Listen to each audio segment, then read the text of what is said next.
बच्चों, online class में आपका स्वागत है। भाग 1 में हमने पाठ पढ़ा था एवरेस्ट में शिखर यात्रा और इसको अच्छे से समझा भी था।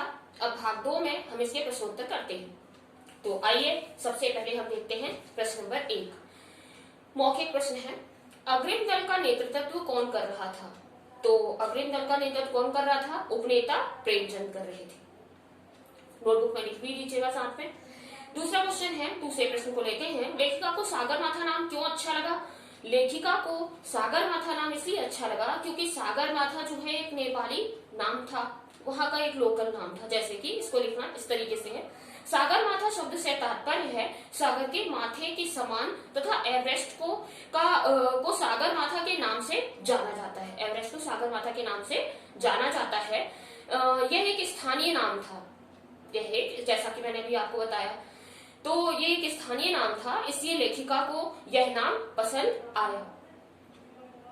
एवरेस्ट को नेपाली भाषा में सागर माथा नाम से भी जाना जाता है, तो कर लीजिएगा ये। थर्ड क्वेश्चन देखते हैं।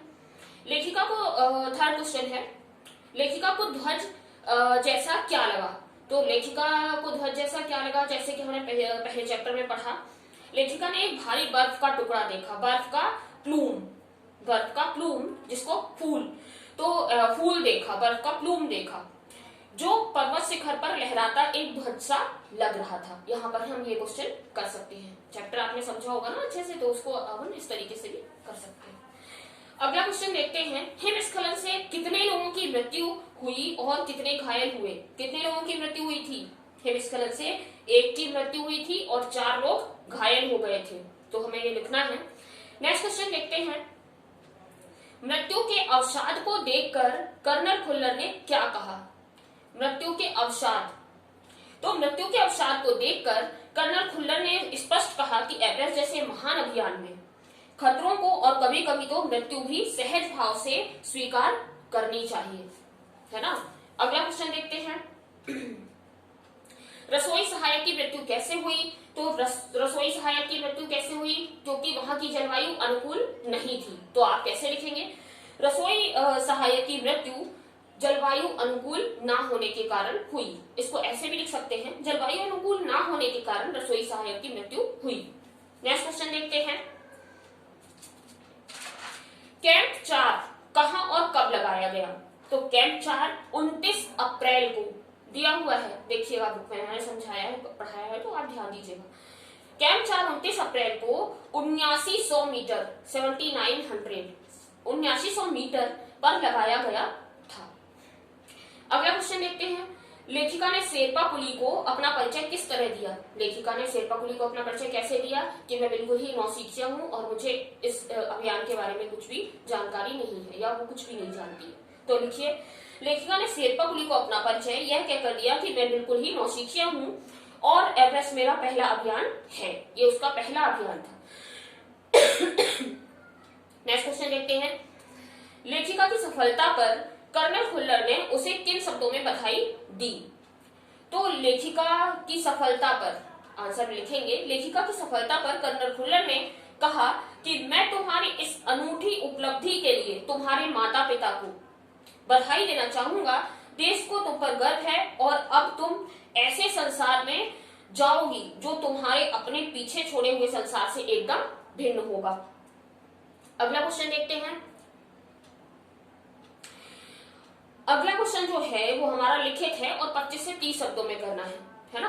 तो लिखते भी चलिएगा साथ में, जैसे आपने मौखिक को भी लिखा होगा। तो लिखिए, नजदीक से एवरेस्ट को देखकर लेखिका को कैसा लगा? लिखेंगे, नजदीक से एवरेस्ट को देखकर लेखिका भौचक्की रह गई। वह एवरेस्ट लहोत्से और नुत्से वहां के स्थानीय नाम, लहोत्से और नुत्से की ऊंचाइयों से घिरी बर्फीली टेढ़ी मेढ़ी नदी को निहारती रही।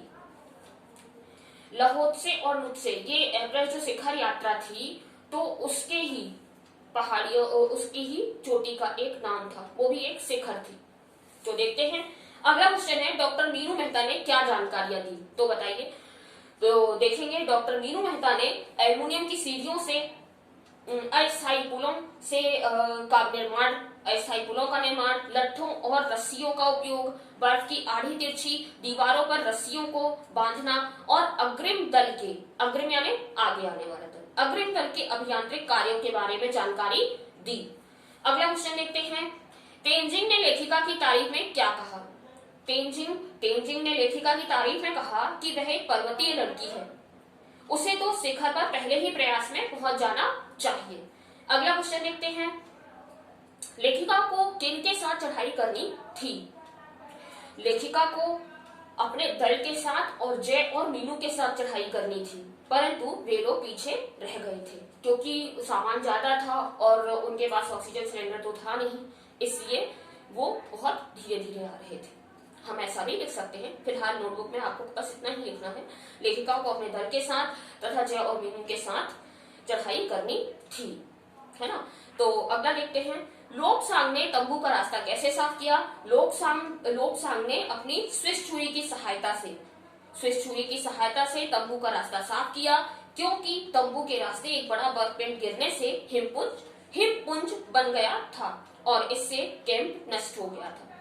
लेखिका भी इसमें दब गई थी, इसलिए लोबसांग ने छुरी से बर्फ काट कर लेखिका को बाहर निकाला। अगला क्वेश्चन है, साउथ पोल कैंप पहुंचकर लेखिका ने अगले दिन की महत्वपूर्ण चढ़ाई की तैयारी कैसे शुरू की? तो इसमें लिखेंगे, साउथ पोल कैंप पहुंचकर लेखिका ने अगले दिन की तैयारी करने के लिए खाना, कुकिंग गैस, कुछ ऑक्सीजन सिलेंडर इकट्ठे किए, दूसरे सदस्यों की मदद के लिए थर्मोसों को जूस व गर्म चाय से भरने के लिए नीचे जाने का निश्चय किया। तो ये क्वेश्चन आंसर कंप्लीट करने के बाद आगे हम बढ़ेंगे, तो इन प्रश्नों के उत्तर हमें 50 से 60 शब्दों में लिखना है। तो देखिए, चलिए करते हैं, आगे बढ़ते हैं।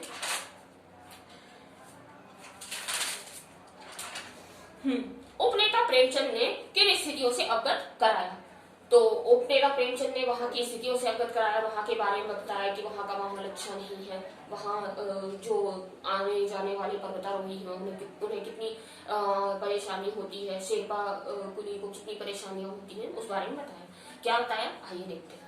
उपनेता प्रेमचंद ने अभियान दल के सदस्यों को पहली बड़ी बाधा खुम्बू हिमपात की स्थिति से अवगत कराया। उन्होंने यह भी बताया कि उनके दल ने कैंप 6000 मीटर जो हिमपात के ठीक ऊपर है, जहां हिमपात हो रहा था वहां के ठीक ऊपर है, वहां तक का रास्ता साफ कर दिया था। उन्होंने यह भी बताया कि पुल बना दिया गया है, रस्सियां बांध दी गई हैं तथा झंडियों से रास्ते को चिन्हित कर दिया गया है। इसके साथ साथ बड़ी बड़ी कठिनाइयों का जायजा ले लिया गया है। उन्होंने यह भी बताया कि ग्लेशियर बर्फ की नदी है और बर्फ का गिरना जारी है। यदि हिमपात अधिक हो गया तो अभी तक किए गए सारे काम व्यर्थ हो जाएंगे। अगला क्वेश्चन देखते हैं, हिमपात किस तरह होता है और उससे क्या क्या परिवर्तन आते हैं? तो देखिए, हिमपात किस तरह होता है। बर्फ के खंडों का अव्यवस्थित ढंग से गिरने को हिमपात कहा जाता है। हिमपात बर्फ ग्लेशियर की नदी होती है। ग्लेशियर के बहने से अक्सर बर्फ में हलचल मच जाती है। ग्लेशियर के बहने से अक्सर क्या होता है, बर्फ में हलचल मच जाती है। इससे बर्फ की बड़ी बड़ी चट्टानें तत्काल गिर जाया करती है ना। तो और क्या होता है, अन्य कारणों से भी जब तूफान आ जाता है, अन्य कई कारण होते हैं, अचानक खतरनाक स्थिति उत्पन्न हो जाती है। इससे धरातल पर बड़ी चौड़ी दरारें पड़ जाती हैं। आगे लिखते हैं, आगे क्वेश्चन देखते हैं कौन सा है। आगे देखते हैं, तो ये है, लेखिका के तंबू में गिरे बर्फ पिंड का वर्णन किस तरह किया गया है? तो इसमें लिखिए, लेखिका रात 12:30 बजे अपने तंबू में गहरी नींद में सो रही थी। तभी एक सख्त चीज लेखिका के सिर के पिछले हिस्से से टकराई और वह जाग गई। एक लंबा बर्फ पिंड लहोत से ग्लेशियर से टूटकर कैंप के ऊपर आ गिरा था। उसमें अनेक हिमखंडों का पुंज था। वह अत्यंत तेज गति के साथ और गर्जना के साथ गिरा था। उसने लेखिका के कैंप को नष्ट कर दिया था। इससे चोट तो सभी को लगी, पर मृत्यु किसी की भी नहीं हुई। अगला क्वेश्चन देखते हैं, लेखिका को देखकर कि हक्का बक्का क्यों रह गया? तो लेखिका को देखकर कि हक्का बक्का क्यों रह गया था, आइए देखते हैं। लेखिका को देखकर कि हक्का बक्का रह गया क्योंकि इतनी बर्फीली हवा में इतनी बर्फीली हवा में नीचे उतरना जोखिम भरा था, फिर भी लेखिका सबके लिए चाय व जूस लेने नीचे उतर रही थी और उसे की से भी मिलना था। की कौन था जो उसके साथ चढ़ाई कर रहा था। अगला देखते हैं, एवरेस्ट पर चढ़ने के लिए कुल कितने कैंप बनाए गए, इनका वर्णन अपने शब्दों में लिखिए, इनका वर्णन लिखिए। तो सबसे पहले कौन सा बना था, 6 कैंप टोटल बने थे। पहला था बेस कैंप, है ना, और दूसरा था कहां स्थित था, कैसे था, आइए देखते हैं। एवरेस्ट पर चढ़ने के लिए कुल 6 कैंप बनाए गए थे। पहला कैंप कौन सा था, बेस कैंप, जैसा कि मैंने अभी आपको बताया, यह मुख्य कैंप था, यहाँ से इनकी सारी गतिविधियां होती थी, है ना। दूसरा था कैंप 1। यह कैंप 6000 मीटर की ऊंचाई पर बनाया गया। यह हिमपात के ठीक ऊपर था। इसमें सामान जमा था। थर्ड देखते हैं, थर्ड कैंप मतलब थर्ड पॉइंट, और कैंप 2। कैंप 2 कहाँ था, यह चढ़ाई के रास्ते में था। कैंप 3 फोर्थ पॉइंट, कैंप 3 इसे लहोत्से की बर्फीली सीधी ढलान पर लगाया गया था। यह रंगीन नायलॉन से बना था।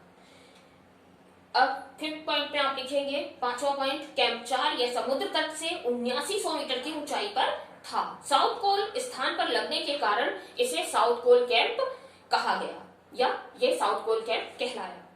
6 पॉइंट में आप लिखेंगे शिखर कैंप, यह अंतिम कैंप था। यह एवरेस्ट के ठीक नीचे स्थित था। जब आप इस क्वेश्चन का आंसर लिखेंगे तो आप कैसे लिखेंगे, एवरेस्ट पर चढ़ने के लिए कुल 6 कैंप बनाए गए थे, है ना। अगला क्वेश्चन देखेंगे, चढ़ाई के समय एवरेस्ट की चोटी की स्थिति कैसी थी। तो कैसी थी, अच्छी नहीं थी, है ना। तो लिखिए, जब लेखिका एवरेस्ट की चोटी पर पहुंची तब वहां तेज हवा के कारण बर्फ उड़ रही थी। एवरेस्ट की चोटी शंकु के आकार की थी, मतलब पतला गोल भाग, ये शब्दार्थ में दिया हुआ है, पढ़िएगा आप अच्छे से। चोटी शंकु के आकार की थी। वहां इतनी भी जगह नहीं थी कि 2 व्यक्ति एक साथ खड़े हो सके। चारों ओर हजारों मीटर लंबी सीधी ढलान थी। लेखिका के सामने सुरक्षा का प्रश्न था। वहां फावड़े से बर्फ की खुदाई की गई ताकि स्वयं को सुरक्षित कर स्थिर किया जा सके। अगला क्वेश्चन देखते हैं, सम्मिलित अभियान में सहयोग एवं सहायता की भावना का परिचय बचेंद्री के किस कार्य से मिलता है। इसमें देखेंगे, जब बचेंद्री अपने दल के सदस्यों के साथ साउथ पोल कैंप पहुंची तो केवल वह अपने लिए नहीं सोच रही थी, बल्कि अपने दल के प्रत्येक सदस्य के लिए सोच रही थी। लेखिका ने अपने साथियों के लिए जूस और चाय लेने के लिए तेज बर्फीली हवा में भी नीचे उतरकर जोखिम भरा काम किया। इस व्यवहार से कार्य में उसके सहयोग और सहायता की भावना का परिचय मिलता है ना। अब जैसे किसी भी काम को हम कर रहे हैं, कोई आगे बढ़ रहे हैं, तो उसके लिए हमें क्या होता है, सहयोग की आवश्यकता पड़ती है, एक ग्रुप की जरूरत पड़ती है। और जो ग्रुप होता है, जो सहयोग होता है, जब ग्रुप में जाते हैं तो एक दूसरे का सहयोग भी करना अनिवार्य है। अगला देखते हैं, आशय स्पष्ट कीजिए। आशय स्पष्ट कीजिए में पहला है, एवरेस्ट जैसे महान अभियान में खतरों को और कभी कभी तो मृत्यु भी आदमी को सहज भाव से स्वीकार करनी चाहिए। तो इसमें हम क्या लिखेंगे, प्रस्तुत पंक्ति कर्नल खुल्लर के द्वारा उस समय कही गई जब हिमस्खलन से शेरपा कुली की मृत्यु होने के कारण अभियान में उपस्थित सभी लोग दुखी हो गए थे। उनको सहज स्थिति में लाने के लिए कर्नल खुल्लर ने अभियान दल के सदस्यों को आगे आने वाले खतरों की सहजता से स्वीकार करने के लिए कहा। आने वाले खतरों को क्या कि अब भाई इतना एवरेस्ट जैसा महान अभियान है, अब उसमें चढ़ने के लिए आने वाले खतरे, कभी तूफान आएगा, बर्फीला तूफान आएगा, कभी हिमपात होगा, तो कभी दरारें आएंगी, लेकिन उससे चिंता नहीं करनी है, आगे की तरफ बढ़ना है। आपको इस तरीके से आप लिख सकते हैं। अगला देखेंगे, सीधे धरातल पर दरार पड़ने का विचार और इस दरार का गहरे चौड़े हिमविदर में बदल जाने का मात्र ख्याल ही बहुत डरावना था। इससे भी ज्यादा भयानक इस बात की जानकारी थी कि हमारे संपूर्ण प्रयास के दौरान हिमपात लगभग 1 दर्जन आरोहियों और कुलियों को प्रतिदिन छूता रहेगा। प्रतिदिन क्या करेगा, छूता रहेगा। अर्थात तो इसमें क्या लिखा है देखिएगा। प्रस्तुत पंक्ति के माध्यम से लेखिका बचेंद्री पाल बताती हैं कि हम जिस अभियान के लिए निकले थे उस रास्ते पर क्या है, अनियमित तथा अनियंत्रित तरीके से बराबर हिमपात होता रहता है। मतलब उसकी कोई सीमा नहीं है, ज्यादा भी कम भी, कभी मौसम सामान्य कभी सामान्य ना होना। तो ऐसा हिमपात होता रहता है जिससे एवरेस्ट की तरफ जाने वाले मार्ग की स्थिति अत्यंत खराब हो जाती है, जिससे अभियान दल के सदस्यों व कुलियों की भी मृत्यु हो जाती है। मतलब जब आप एवरेस्ट जैसी शिखर यात्रा पे, एवरेस्ट जैसी चोटी पर जा रहे हैं तो ये मुमकिन नहीं है कि सिंपल साधारण तरीके से, उसमें कई तूफान आते रहते हैं, तो उससे निराश होने की जरूरत नहीं है। इसमें आप इस तरीके का लिख सकते हैं। जब आप आशय स्पष्ट करेंगे तो उसमें क्या करेंगे, प्रस्तुत पंक्ति से शुरुआत करेंगे। अगला क्वेश्चन देखते हैं। बिना उठे ही मैंने अपने थैले से दुर्गा माँ का चित्र और हनुमान चालीसा निकाला। मैंने इनको अपने साथ लाए लाल कपड़े में लपेटा, छोटी सी पूजा अर्चना की और इनको बर्फ में दबा दिया। आनंद के इस क्षण में मुझे अपने माता पिता का ध्यान आया। तो अब देखते हैं अब क्या करना है।